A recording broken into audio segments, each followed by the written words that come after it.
Okay, these are our custom hard rubber inserts that we'll be using. Since you're going to install them with the subframe bushings already installed, you're going to have to cut them on one side just so you can get it over the stud. Just the big ones. The bottoms you will not have to cut because all you got to do is remove the nut for those, which I'll show you when we get to install them. But they're not really hard. They're rubbery, but they're going to do really well to quiet down the noise and the vibration. They will not take it away completely, but they will reduce it greatly. Okay, when you're going to install your rubber inserts, you have to cut a slit for the top ones so it'll open up like this, because you got to get it to go around the stud. So have your subframe drop, you know, a good way so you can get it in there. If you can't get it dropped down, put a crowbar in there and just bump it down and it'll fall down. But leave your nut on there just so the subframe don't fall all the way down. And you just open it up like that and slide it in around the stud.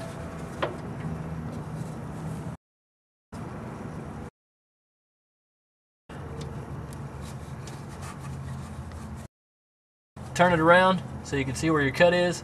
It's not going to be flush all the way together. Just, you know, make sure it's not overlapping each other or anything, or it's not wrinkled up, so when you go to raise it back up, it smashes down firmly and flat. Okay, on the front of the subframe, when you're going to remove it, you have this L bracket right here. It's held on by the two 14mm bolts and also a 17mm nut on the bottom. It has this steel washer here that goes up onto the subframe bushing itself, where our rubber inserts are going to sit there in between there. Okay, underneath the car here, you can see it has the cutout here. The rubber is actually going to go in there, and then your plate's going to mount up underneath it to hold it on there. And that's how that works. So you're going to have rubber on this side of the subframe, and you're going to have rubber on top of the subframe to keep from the vibration and the noise, to keep it reduced.